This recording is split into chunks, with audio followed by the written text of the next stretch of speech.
Welcome to Yin Yoga. So, make your environment inviting. Get some soft things. I have a blanket and a pillow and some yoga blocks that'll probably take care of most of what I want to do tonight.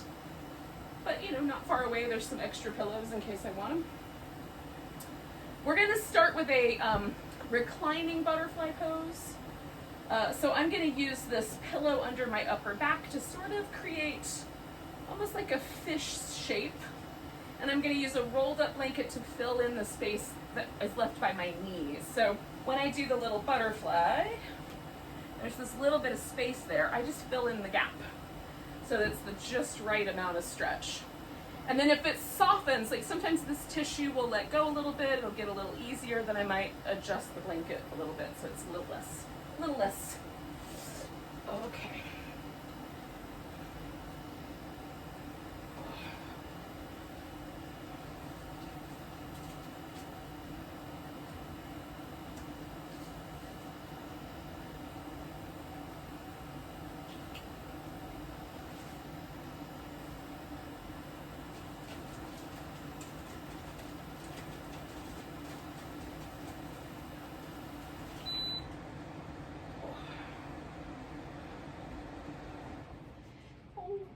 Probably that will make the audio a little easier on you.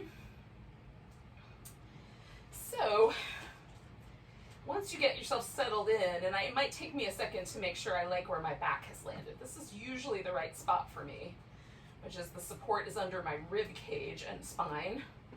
But sometimes I like a little higher, a little lower. So I'm just kind of hanging out for a second, seeing how things land. I have some very active furry roommates right now, so there might be some little extra noises. Don't worry. They're just destroying things around me. That's all. It's all good.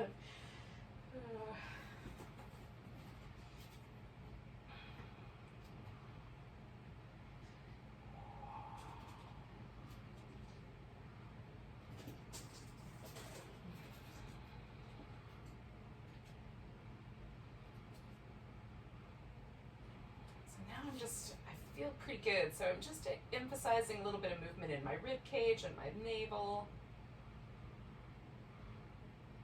Sort of letting the exhales be really, really, really, really soft.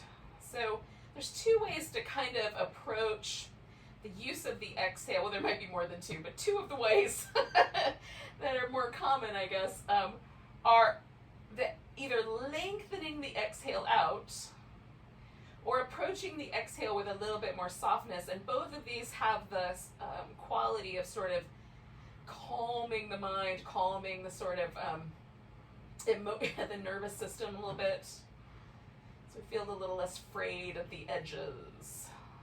And I like both techniques, but in the case of the way that I'm relaxing, because I'm laying on my back, like there's a little bit of effort to get the ribs to lift, the navel to lift against gravity, and then it's super easy to sort of give in to gravity for the exhale. Just let everything relax, and it sort of goes all by itself. I don't even have to try to exhale, it just handles itself.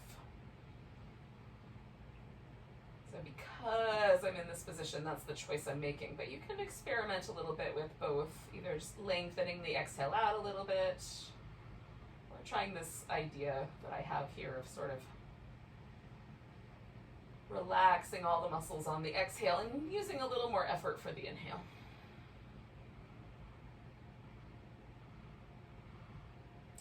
See what happens.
stay with this guy for, I think, around 4 or 5 more breaths.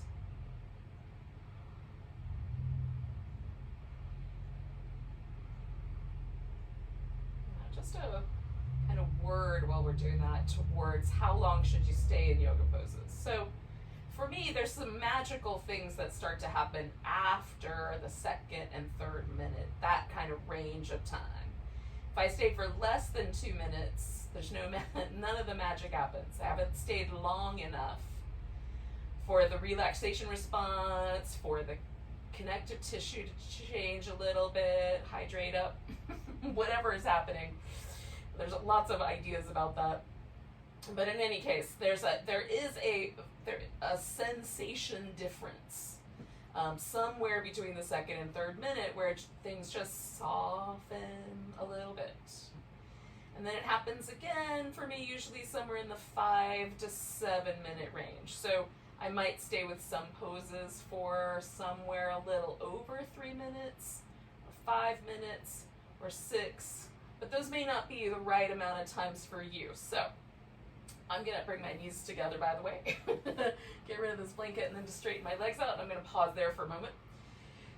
So if you get any sort of sense in your practice that you are in kind of done after the first 2 minutes, you can definitely change things up. You can come out of a pose like I've just done like this and just pause and wait for the next pose to happen. You could also add some movement. So like with this guy, I might do some little windshield wipers or bring my knees into my chest, that sort of thing. Just stay in this kind of peaceful space, not too much activity. But you know, you can decide what's appropriate for you. Now, that being said, any sharp shooting, numbness or tingling, burning sensations in a joint, those are all things that are probably best avoided. So I would come out of the pose, do a little movement, and then come back into the pose with additional support or slightly different angles, slightly different arrangement. So I'll change the alignment up a little bit. All right, so I'm coming off of this pillow. If you had anything under your back, you might want to do that as well. And then again, I'm gonna just pause for a second and notice what happened. So right now, it still feels like there's a pillow under my upper back, and mostly in the upper back. There's this kind of impression left behind. Now, I'm gonna pause for a second and sort of just let the muscle tissue, skin, fascia, whatever, all the layers of things happening in my upper back, maybe even the bones to some degree, kind of resettle back into neutral. It's possible that all of this is just sensation that's being communicated to me through my nervous system, which is also cool. Again, I have read a lot about a variety of mechanisms. None of them were things that act directly applied to yoga, so I have to sort of extrapolate information, and it may or may not be accurate. So enter my hippy dippy yoga space, and we'll work together to try to figure things out later. But notice the sensations. That's all that's really important right now, is that we're noticing what is happening. Are there any things that feel sore, tender, vulnerable? If that's the case, like if my hip joints were feeling vulnerable, for example, then when I approach different hip poses as we go along tonight, I'm going to back off of that sensation a little bit and not go quite as much, right? So the edge in yin is this notion of like, where is the right amount of sensation? And for me, generally, what I've learned over time is that I want to go right to the point where, oh, I just feel that. Not to the point where, oh, I almost can't stand that. Although sometimes the distance between those two places, I feel that, I can't stand that, is super duper small. So I'm always trying to err on the side of, oh, I feel that, but I'm not in any sort of sense that I'm going to tense up or that my body is resisting this pose. So if I find myself resisting a pose, it might be best to change the pose. And along the way, I'll try to give you guys some modifications for things that probably ought to get changed up. Okay, so we're going to do a spinal twist while we're here on our back. It doesn't matter whether you take your legs to the right or the left first, so you can decide on that. You can do very simple spinal twists where you just sort of stack the legs. They can be out straight or bent. And then the upper back, we try to keep as close to the ground as possible. If it wants to lift off the floor, you can always fill in the space there or fill in the space underneath your legs. Now, you can also kind of wrap the legs one around the other, sort of like an eagle pose. I'm a fan of that version, but it's better if I have the support under my legs so that I don't have to try to fight to keep my upper back steady. And so for me, there's a little bit of sensation across my outer hip here, but not a lot, not too much. It feels nice. There's a stretch there. I feel that. It's not too intense. There's a twist in my, center part of my spine, all the way up to the top of maybe bottom of my shoulder blades. Everything else is kind of neutral along that way. But that twist feels really nice. Doesn't feel abusive. I'm not feeling any weird stitchy things in my ribs or anything like that. When I stretch my left arm out, because I took my legs to the right, I've got a nice stretch through the chest muscle that lives right there. If I turn my head, there's a little stretch that goes through the side of my neck. But again, all of these are super comfortable stretches. I feel something. I don't feel like I'm straining. And that's the sort of, for me, that's the magical spot to land in. There's a lot of other people's ideas about yin, but that's the idea that I have. I've been practicing yin yoga for about 16 or 17 years now, regularly, several times a week. So that's where I've landed on in my own practice. So I'll share that with you, and then you guys can run it through your own filter and decide what's right for you.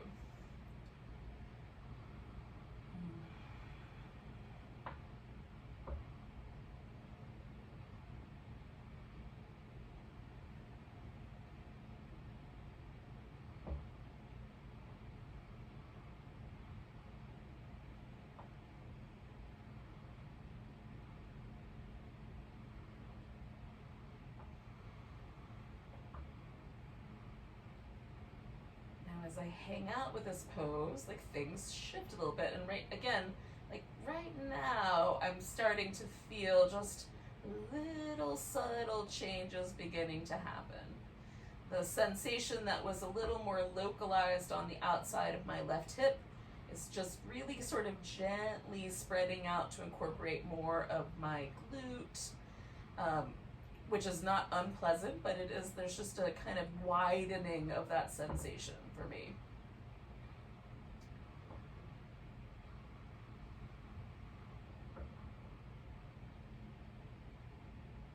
And you just kind of notice what's happening as you hang out. So we have options. Normally what happens when I hang out with anything, just do nothing for any length of time, is my brain will immediately go to its habitual patterns of thinking about the same old crap for an indefinite period of time, right? It'll hash out the same problems over and over and over again. That's what it does. So, there was I can't remember where this little idea came from, but there was some sort of like a paper written or an article written not too long ago, a couple years ago, that suggested that people only have about 200 different thoughts, and everything else, it's always otherwise it's exactly the same.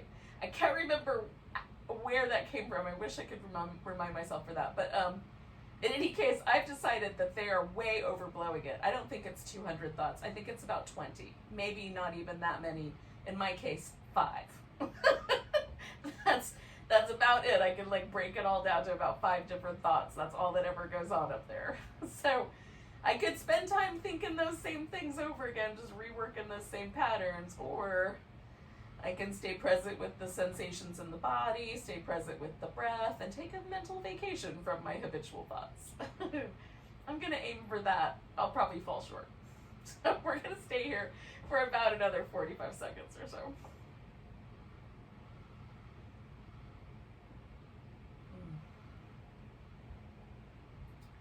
So, there's this little lovely shift that's happening around my shoulder and chest.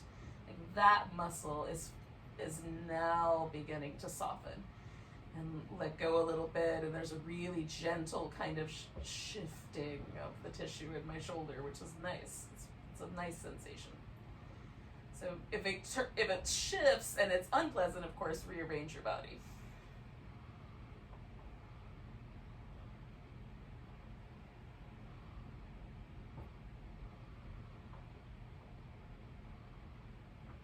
So we'll take 2 more breaths.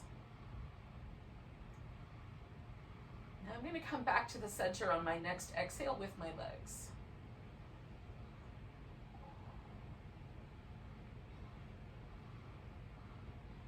And then again, like tonight, I'm feeling a real sort of lean towards not moving right away when I release a pose, kind of pausing for a second.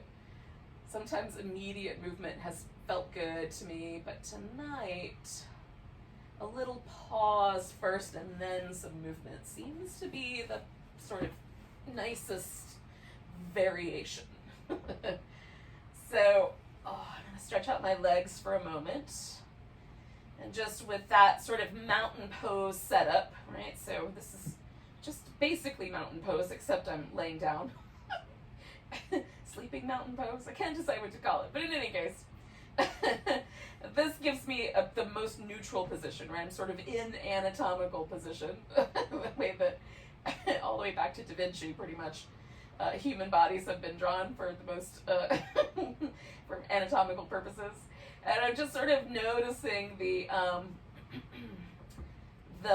sensations that are available here. So it feels like my left rib cage is closer to the ground than my right rib cage. I would swear to you that my right ribs are sticking up really high. They're not. They're basically exactly the same when I touch from the outside.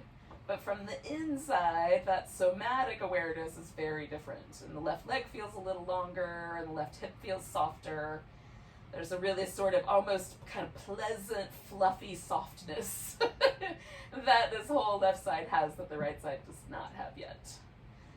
So again, I'm describing that in all kinds of ways that may or may not be medically accurate, but that is my experience of the sensation. So you know, in whatever words you would use, notice your experience of the sensations. All right, so I no longer feel like I'm leaning to the right. Everything feels pretty neutral, so I'm going to take my legs over to the left and kind of set myself up the same way I had it on the other side. Now, this side is different. I have muscles that are a little tighter. My range of motion's a little different in my spinal column. So I'm making a few modifications. And again, I'm looking for that, like, I feel a little stretch on my outer hip, but it's not too sharp. There's a twist, but I don't feel anything that feels pinchy or uncomfortable. And, you know, for me, this side is more vulnerable for the chest muscle and the shoulder. So I just want to make sure that I've got the right amount of support there.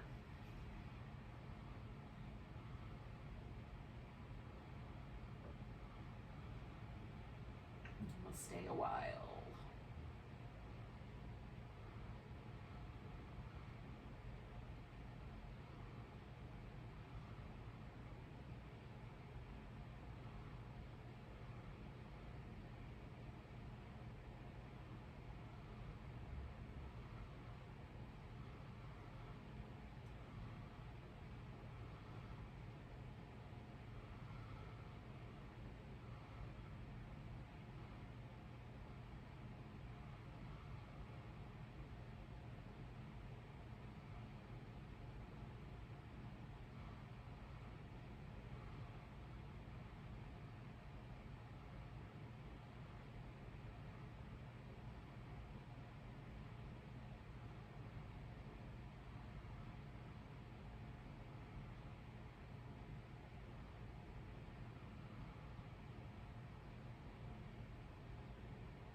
take about 4 more breaths here.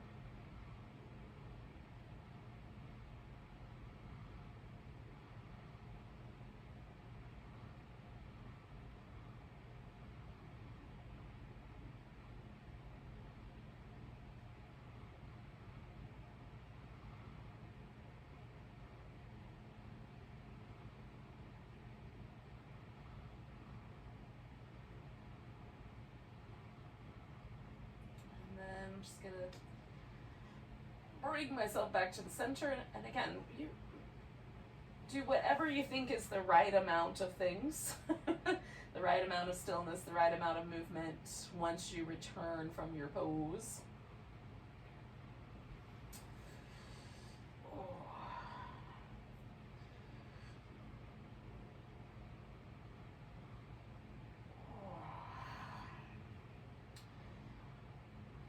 I like to just kind of check in, getting back to that sort of mountain pose shape, see, do I feel more symmetrical than I did before? The answer is basically yes. I feel more symmetrical. Now, we're just gonna flip ourselves over like a pancake, or omelet, whatever, however you want to call it,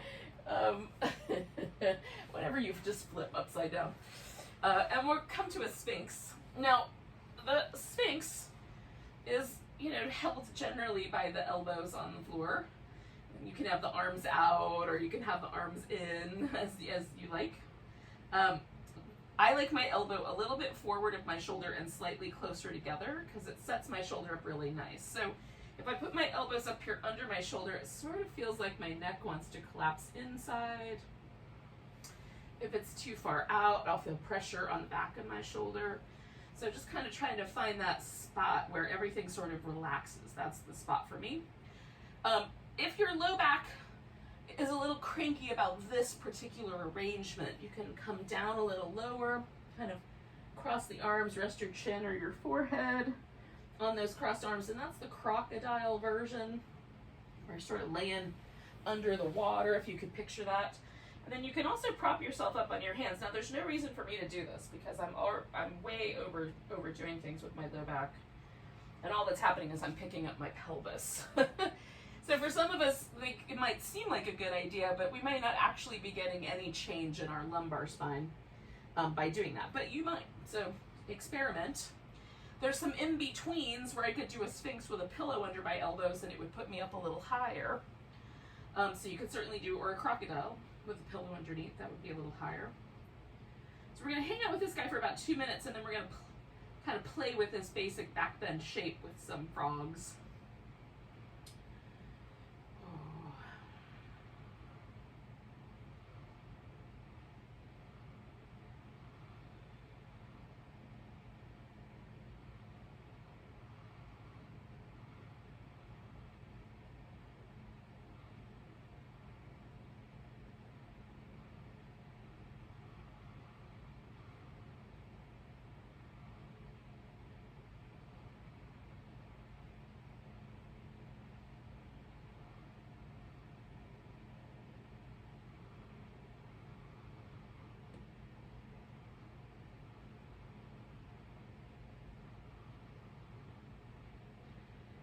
Just kind of giving myself a chance to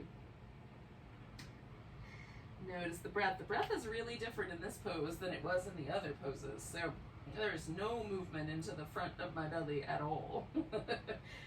So my breath is finding spots to go in my low back.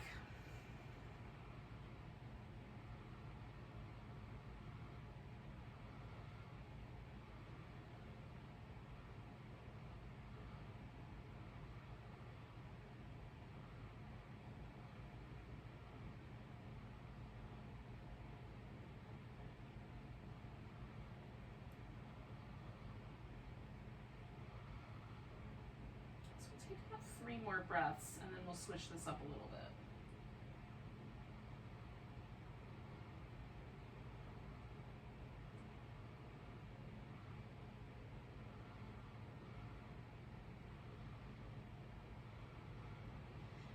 Now, there's 2 different variations of the frog in yoga in general. In the yin system, if that's the right word, I'm not sure it's a system, but the yin approach to frog is to sort of make a prone frog happen, where we sort of hike one leg up so it sort of looks like a little frog flipper. You could do both. We're going to do halvesies tonight. The Ashtanga approach to frog is to grab the feet behind the back and kind of pull the feet down towards the buttocks. So you can do this frog, you could do the foot frog on one side, or you can join me in doing a double frog, so one of each. So I have a hard time reaching my foot without causing trouble for my knee. If I hold my foot, my knee pays all kinds of prices. So I'm going to employ a strap around my foot. And if that seems like a better option for you, you could do that same thing. So I'm going to put that on my right foot. I'm going to take my left leg out into the little crocodile, or out into the frog on that side. And then as I kind of use the strap to pull my foot down, I'm just going to lean a little bit into my thigh on that side so that my hip is very grounded, so that the sensation is in the top of my thigh. So on this side, the sensation's more around my hip joint, inner thigh. And on the other side, it's a story about my quadriceps. So this is one of my, I love the frog. It's intense, but I like this version of it the most of all of the version options. The half and half frog makes me very happy. If you, again, you can always back off to just one of the two. I'm going to leave this pillow here, so I've got the little hint of the Sphinx, but I can also relax a little bit more. And then we'll hang out for a bit with our one frog, two frog. I'm starting to sound like a Dr. Seuss book now. Red frog, blue frog.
Now this thigh could come up a little higher, go down a little lower if it's causing any trouble for your hip joint. We're about halfway through, so it's a good little check-in point, right? We've been here for that, pretty close to that 2-minute mark. How is the pose settling in with you? Are you on a bed of nails, or are you relaxed?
We're going to stay for one more minute.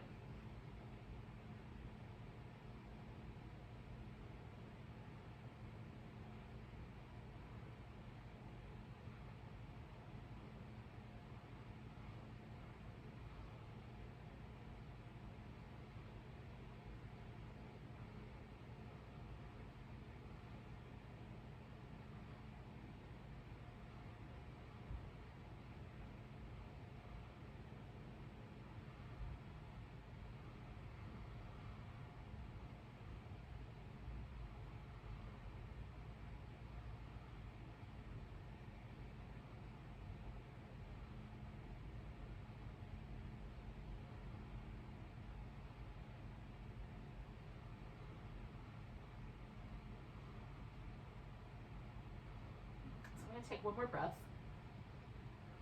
And then I'm going to let my foot go first. Then lean to that side and straighten out the other frog leg. And then I'm going to pause in the center here. You could do a child's pose, some cat-cow shapes, anything like that that sort of strikes you as nice.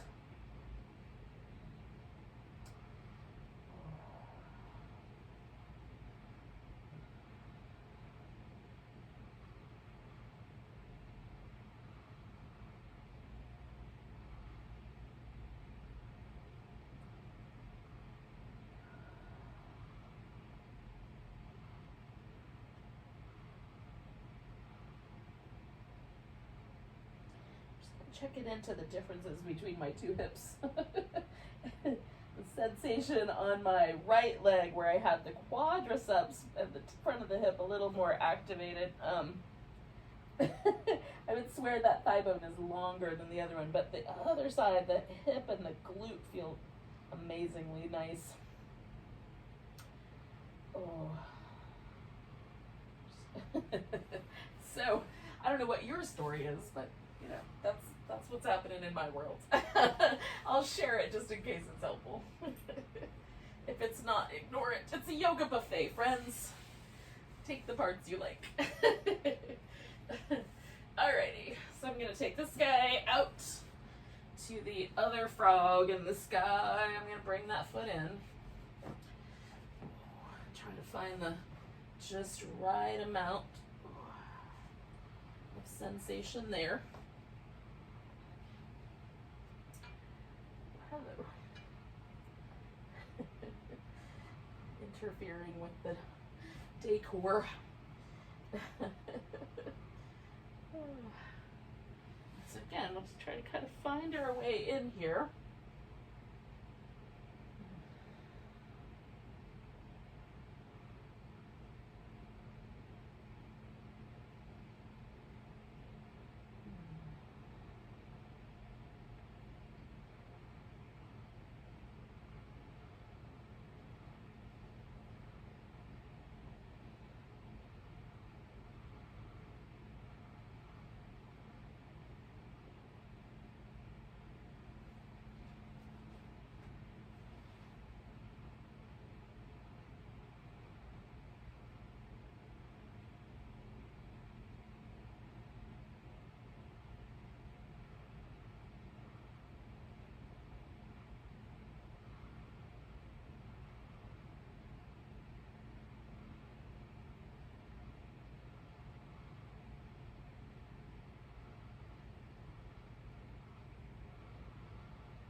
So we're kind of approaching that halfway mark, or just at it, somewhere in that neighborhood.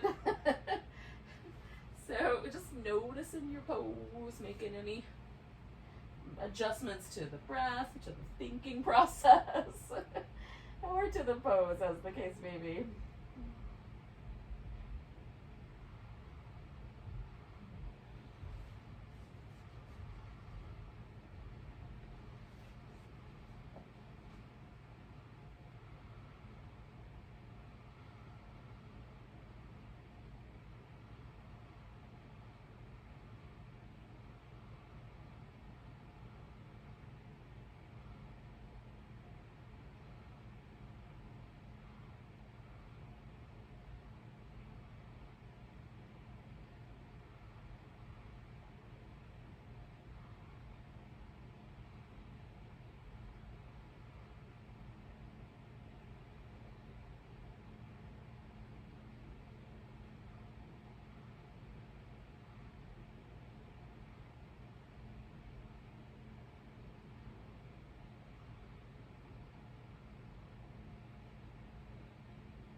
babies. We're going to take about 4 more breaths.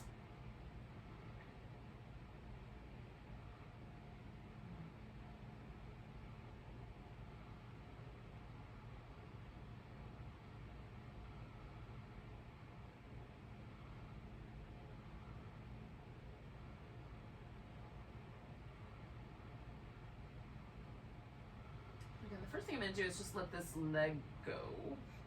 Straighten that guy out first.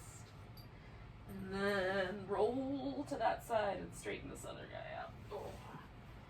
And I'm going to pause here. Now, I'm going to probably do a little child's pose. Maybe along the way, some little cat shapes. We're going to wind up in a seated position for another whole pose sequence. So take whatever time you need to kind of make that transition. And then when you're ready, just sit on your mat.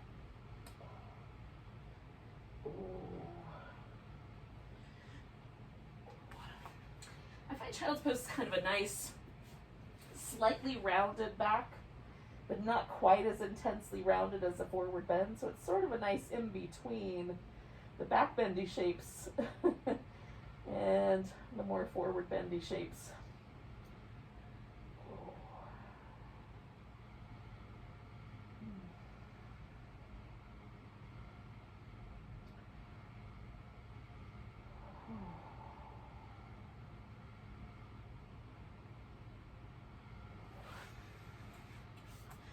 You have all kinds of options for movement or poses or whatever you might like to do.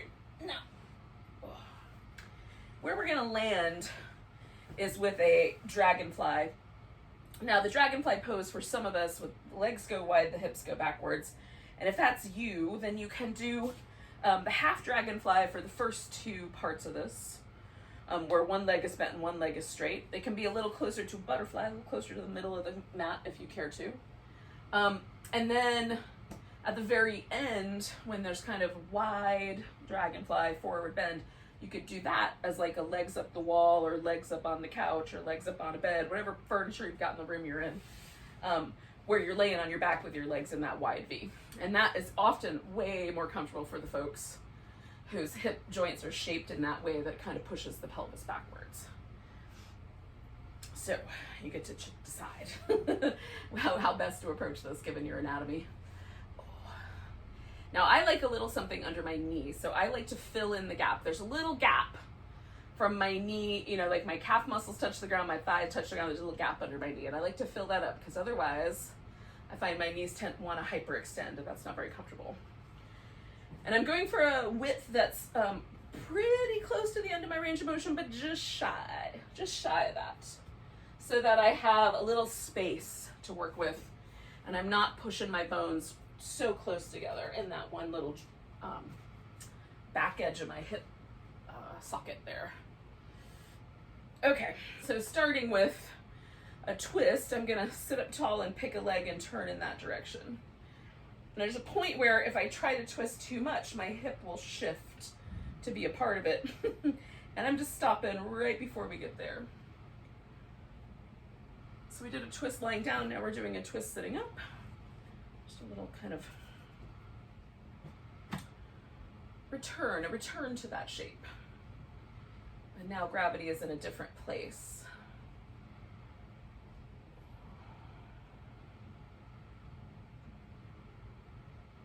Sometimes I have a tendency to overdo it with my head and neck, so I'm just being mindful of allowing the twist that starts here at the bottom of my ribs to just gently include the neck without being overly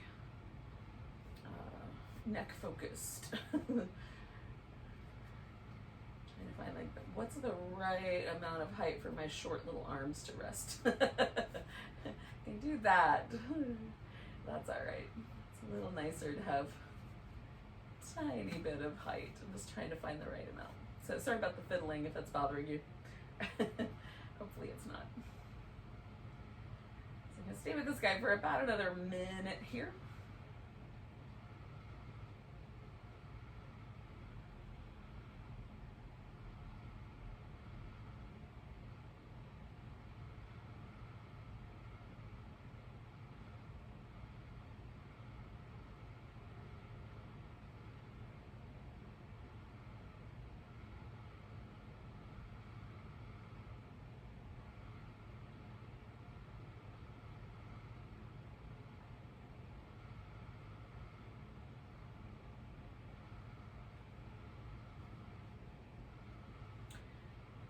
So I'm going to take 2 more breaths.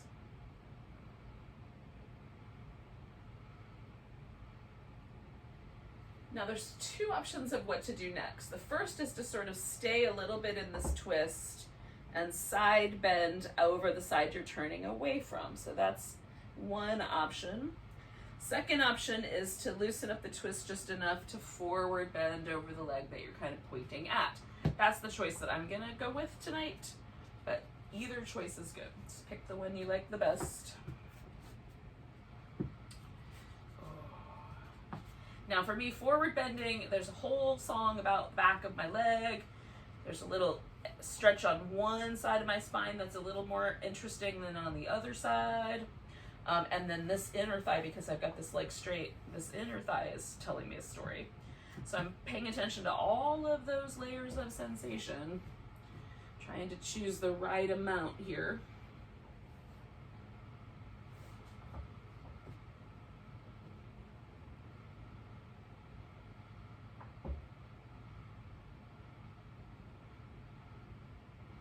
For me, sometimes just making sure I'm not pinching any places that, like, this is really tight. This hip is quite tight. My hip rotates pretty dang far. So my rib cage is resting on my thigh bone, with the muscle and stuff in between, but I'm resting on my leg. So that space is quite tight. So I just make sure that it doesn't feel pinchy or inappropriate in that way, like that I'm causing any trouble with the tightness of that. For other people, that won't be the issue because there's no movement there. So it might be like more of a stretch on the other side of things that might be more sensitive. So just noticing all of the little elements. Are there places that feel overly compressive? Places that feel like they're being stretched more than they should? So both of those kinds of sensations are ones to notice.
So just stay for one more minute here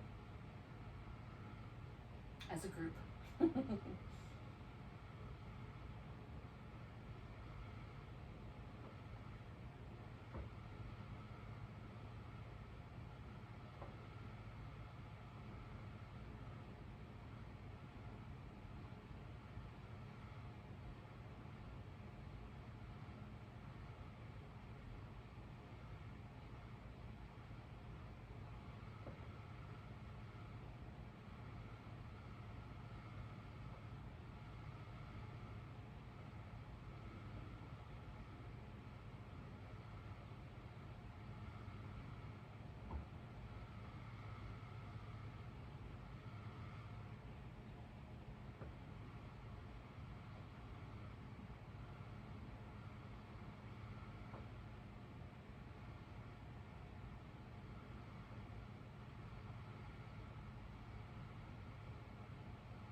Okay, yogis, I'm going to take a big breath.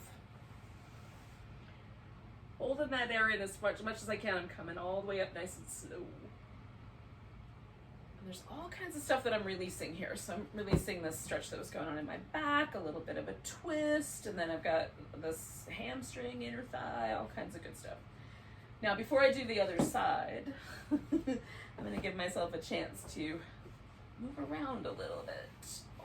Just sort of let go. And for my back, I don't want to move yet. I'm just going to let that hang out for a second longer. Feels like it's still shifting. And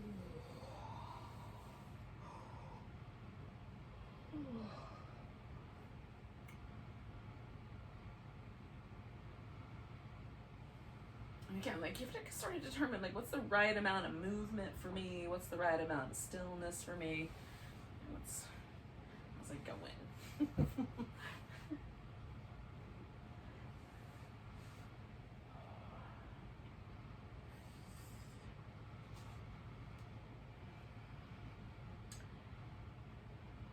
Okay, I feel pretty comfortable with coming to the twist, so that's what I'm going to do next. So again, I've set myself back up with my V. I went left last time, so now I'm going to go right this time. And this is just a seated twist. And again, you can have one leg bent if you want, instead of having both legs straight.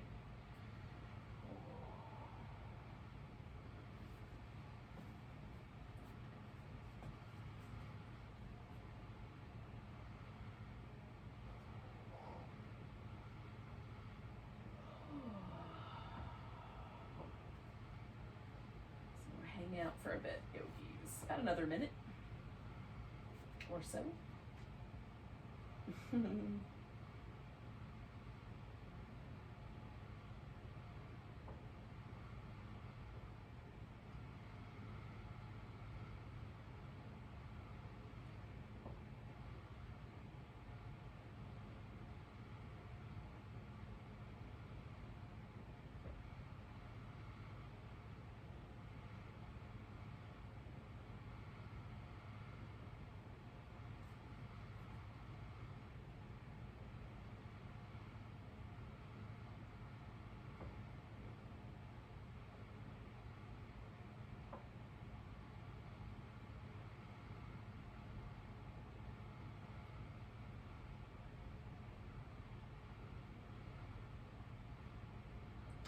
Yogis.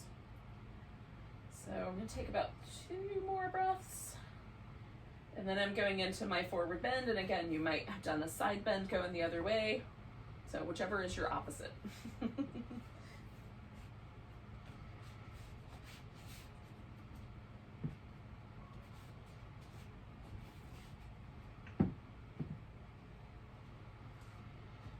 One side is definitely a little bit more accommodating than the other side. The other side is just a little bit more resistant.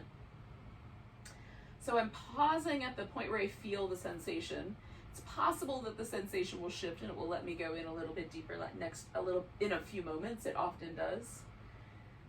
But as soon as I feel the sensation, I just pause right there. That's the notion of the edge as far as my consideration goes.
inside of our last minute here, just kind of noticing how things are going.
I'm going to take about 3 more breaths.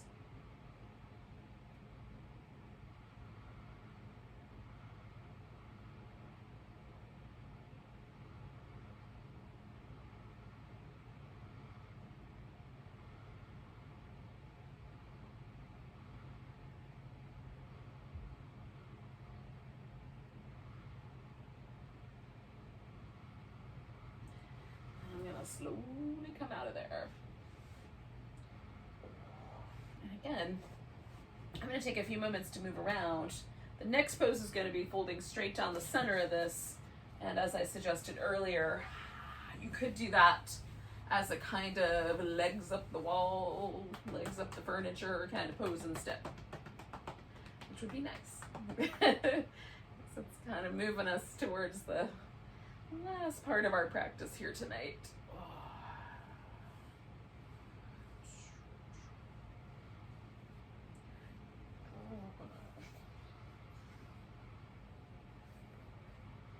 So I'm kind of waiting for that sense that I'm still leaning in that direction to come around. So as soon as I feel like everything is fairly even, there's still slight inclination that it's easier to go that way than the other way.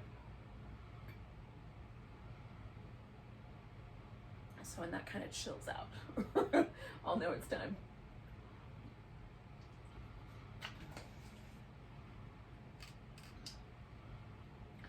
Okay. And you might be in position if you use that extra time to get yourself up the wall.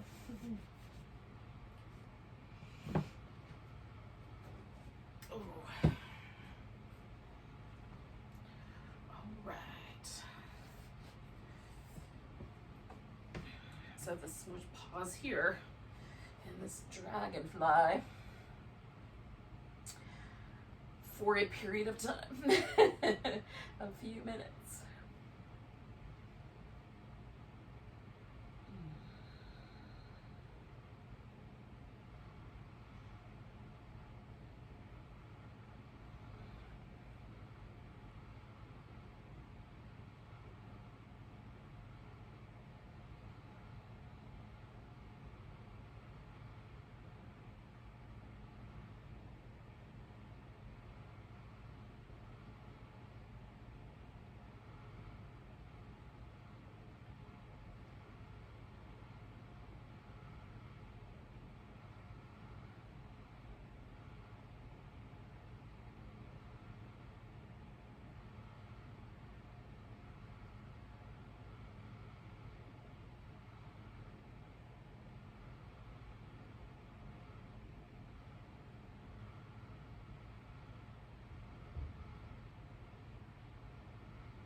just a little over the halfway mark.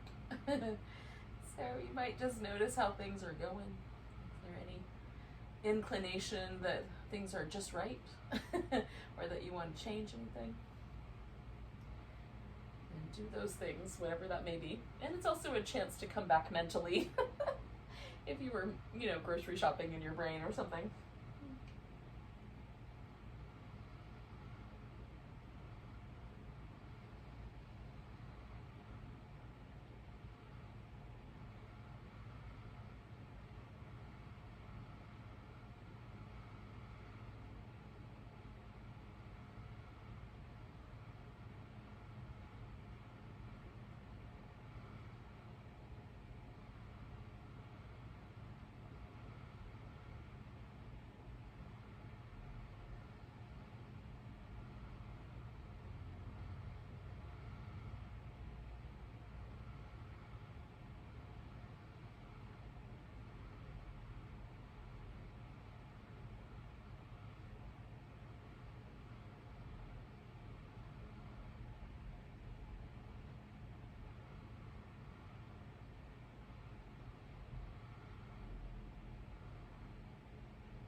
We're going to take 2 more breaths. Now, if you're on your back with your legs up, just when your exhale finds you, you can bend the knees at first if you want, but legs are going to come together at some point. And those of us that are doing this version, we're going to inhale ourselves up. Lean back, bend the knees first, and then we'll kind of lift them into the center there. And you can do whatever movement seems like a good idea here.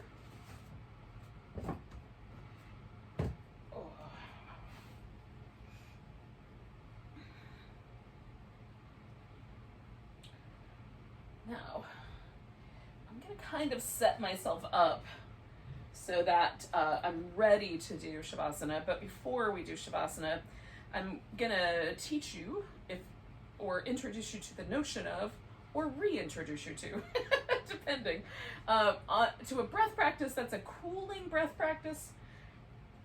So it might be appropriate to do, physically it might make you feel cooler. Sometimes it does for me.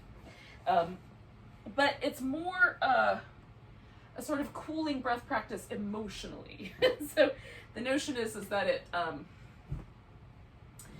helps stimulate the parasympathetic response. It helps us calm down, get a little bit more relaxed, a little less agitated. So it's called Chandra Bedana. Chandra is the moon, the god of the moon. And so we're going to use the lunar channel, which is the left nostril, for our inhales. And we're going to exhale through the right nostril. So to do this first, you have to make sure you can breathe through both nostrils. So just ensure that your nostrils are not closed off. It's very common for the body to sort of cycle where one nostril is more dominant than the other. In my case right now, my left nostril is dominant, so it'll be very easy for me to inhale there.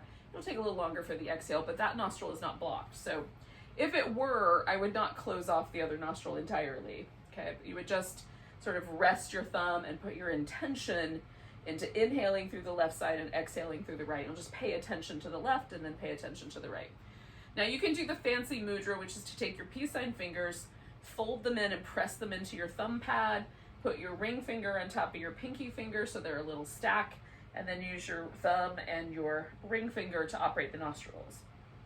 You should use your dominant hand. I'm right-handed, so I'm going to use my right hand. But you can also take your peace sign fingers, rest them on your forehead, and then use your thumb and ring finger to operate the the nostrils as well. So this is the Vishnu mudra, or you can do it without the mudra. And sometimes I like that pressure, or just kind of leaning my forehead into my fingers feels really nice. Kind of gives me a headrest. All right, so first just take a deep breath. Exhale all your air out. And then you're going to inhale through the left if you can, or just pay attention to the left as you inhale. Exhale through the right when it's time, or just pay attention to the right nostril as you exhale. And just work at a pace that's comfortable for you. Inhaling on the left and exhaling on the right.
If you can, carry on. We're going to go for about another 30 or so seconds, about 5 more breaths.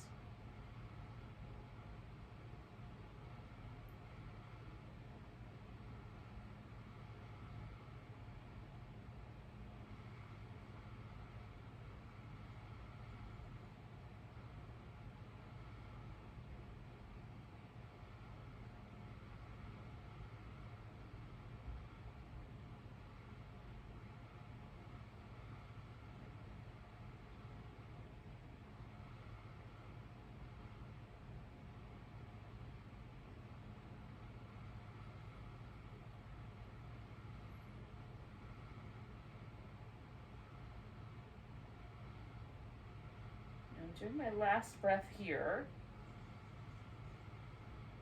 So after I've exhaled, I'm going to release my nostrils. Inhale.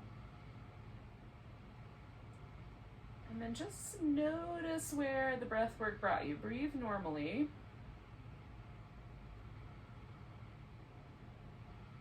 Now in the summer, this never happens to me quite to the same degree it does in the wintertime, but the whole left side of my face feels a little bit more sensitive, a little bit cooler, having inhaled through the left. The exhales on the right almost felt like I was it was very warm. The air was very, very warm. The nostril was very hot feeling. And so, so that was an interesting, right? Sometimes in the wintertime, I would swear that my left nostril and left eye get all frosty. It feels so chilly. Not quite as much in the summer. The air temperature in general is a little bit warmer.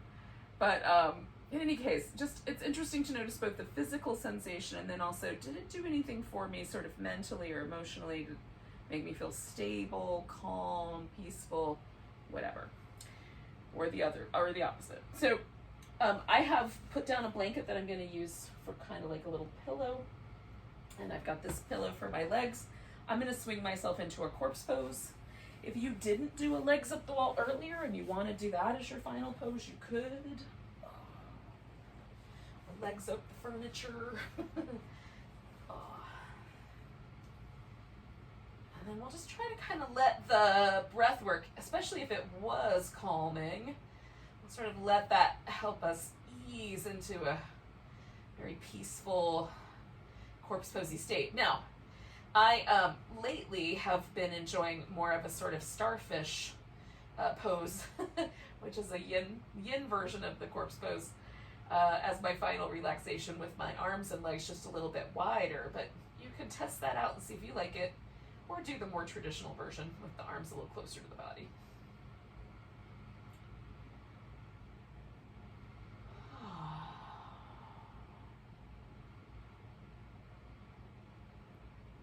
This is the one pose we've done that has had very little, hopefully, very little tug or pull or sensation. Really light, very relaxed is what we're going for.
Please take a moment to notice your breath.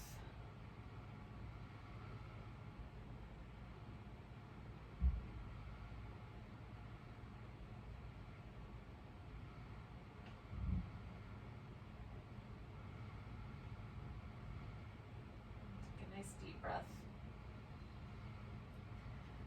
Let go with a big ah. You can start to wiggle and stretch and move around.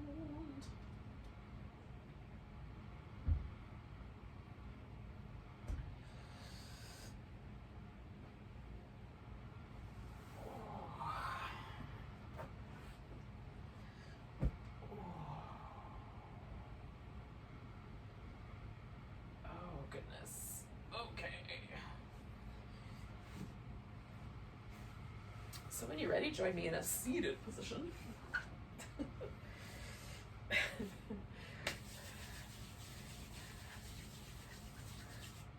Let's take a big old breath together. Nice big inhale. And a big sigh. Enjoy the rest of your night. Welcome. Namaste.